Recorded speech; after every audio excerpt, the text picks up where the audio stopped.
On December 31st, 2025, the global financial system appears calm on the surface. Markets flicker with the usual noise of year-end trading. Analysts debate short-term price movements, and investors obsess over charts, indicators, and technical levels. Yet, beneath this surface calm, a structural rupture is forming, one that will permanently alter the global silver market and expose the fragility of the modern industrial economy. This rupture does not announce itself through headlines or market crashes. It arrives quietly at midnight in Beijing, when a single policy decision takes effect and the rules of the silver market change forever. As the calendar flips to January 1st, 2026, China officially implements comprehensive export restrictions on silver, reclassifying it as a strategic national resource. This decision represents far more than a regulatory adjustment. It is a declaration of intent. It signals the end of an era defined by unrestricted global commodity flows and the beginning of a new phase characterized by resource nationalism, strategic hoarding, and geopolitical leverage through materials control. Silver, long treated as a secondary precious metal or an industrial afterthought, now stands at the center of a global power shift. To understand the magnitude of this moment, one must first abandon the narrow lens through which silver has traditionally been viewed. This is not a story about price targets, moving averages, or speculative cycles. It is a story about industrial survival, national strategy, and the collision between physical scarcity and financial abstraction. It is a story about what happens when the backbone of modern technology becomes constrained by political will rather than market availability. Silver as a strategic resource. Silver is among the most indispensable materials in the modern economy. Its unique electrical conductivity, thermal properties, and antimicrobial characteristics make it irreplaceable across a vast range of industries. Solar photovoltaic cells rely on silver paste to conduct electricity efficiently. Electric vehicles depend on silver for battery management systems, power electronics, and charging infrastructure. Semiconductors, medical devices, defense systems, satellite communications, and advanced manufacturing processes all require silver at critical stages of production. There is no true substitute that matches silver's performance at scale. Copper cannot replace it in high-precision electronics. Aluminum cannot replicate its conductivity. Attempts to reduce silver usage have already reached physical and engineering limits. In effect, silver is a foundational input for the technologies that define the 21st century. China understands this reality better than any other nation over the past 2 decades. It has systematically positioned itself as the dominant force in refining and processing critical industrial materials. In the case of silver, China now controls approximately 60 to 70% of global refined supply. This level of concentration gives Beijing extraordinary leverage. It has now chosen to exercise the mechanics of the export restrictions beginning January 1st, 2026. Silver exported from China is subject to explicit government approval. This approval is not automatic, nor is it universally accessible. To qualify for an export license, producers must meet stringent criteria designed to exclude the vast majority of market participants. A producer must generate at least 80 metric tons of silver annually, equivalent to approximately 2.57 million troy ounces. Additionally, the producer must demonstrate verified credit lines totaling no less than $30 million.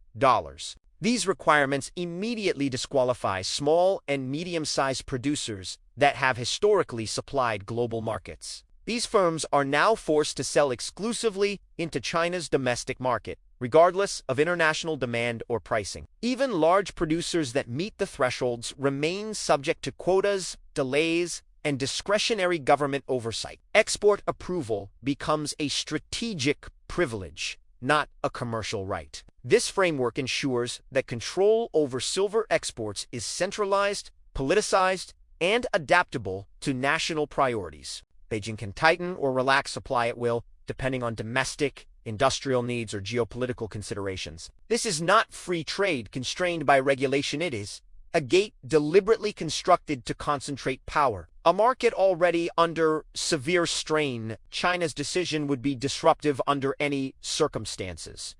Under current conditions, it is explosive. The global silver market entered 2026 already in a deep structural deficit. In 2025 alone, total demand exceeded supply by approximately 230 million ounces. This shortfall was not absorbed through increased production. It was filled by drawing down inventories accumulated over decades. Those inventories are now approaching exhaustion. Registered silver holdings at COMEX vaults, the physical metal underpinning paper futures. Contracts have declined by roughly 70% since 2020.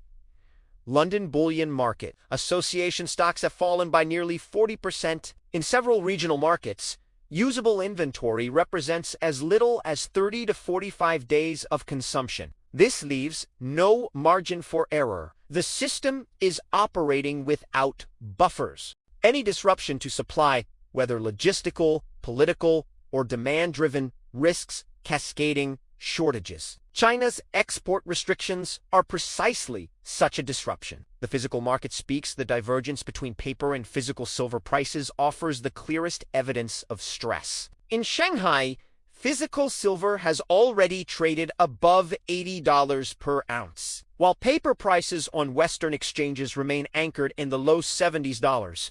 This premium is not speculative excess. It reflects the urgency of industrial buyers securing material before access becomes more constrained. Factories cannot function on derivatives. Solar manufacturers cannot install futures contracts. Defense systems cannot be built with inaligated promises. Physical possession matters, and the willingness to pay for certainty reveals the true state of the market. The premium in Shanghai is a warning signal, one that suggests paper pricing mechanisms are increasingly detached from physical reality. The rare earth precedent. China's strategy is not unprecedented. Over a decade ago, Beijing restricted rare earth exports, triggering widespread disruption across global manufacturing. Prices surged, supply chains fractured.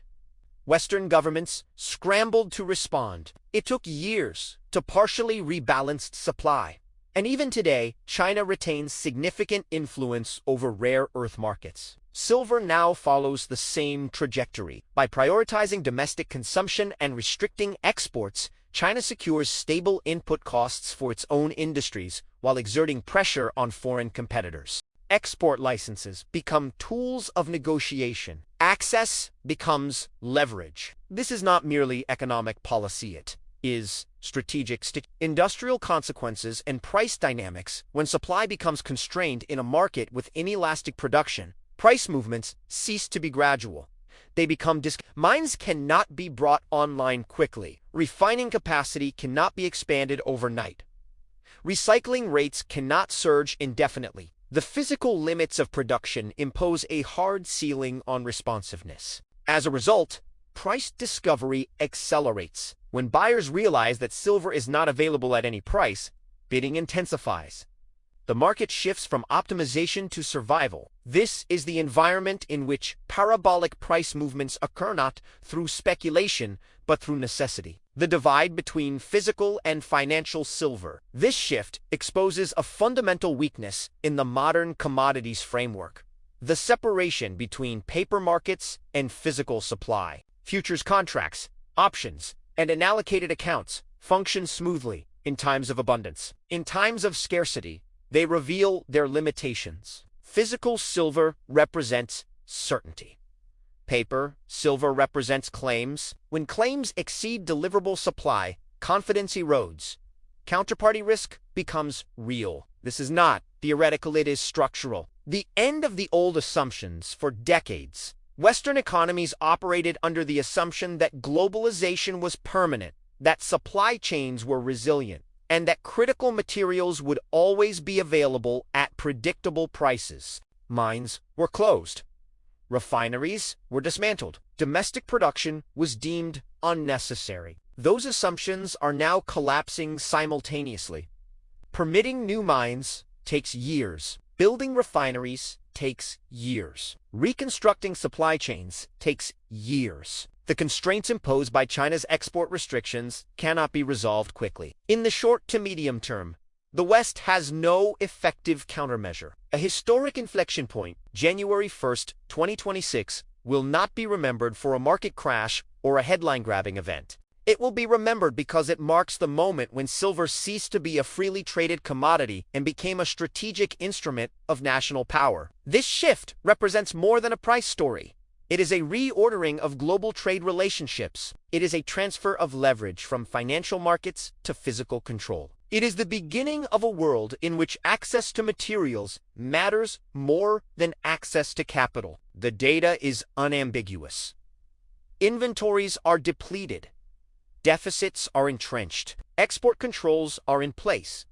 Physical premiums are rising. Strategic intent is clear. The silver market, as it existed for decades, is over. What emerges next will define industrial competitiveness, national security, and economic resilience for years to come. Those who understand this transition will navigate it. Those who do not will be forced to react after the fact. History rarely announces itself loudly. Sometimes it arrives quietly at midnight, when the rules change and the consequences unfold slowly, then all at once. January 1st, 2026 is such a moment.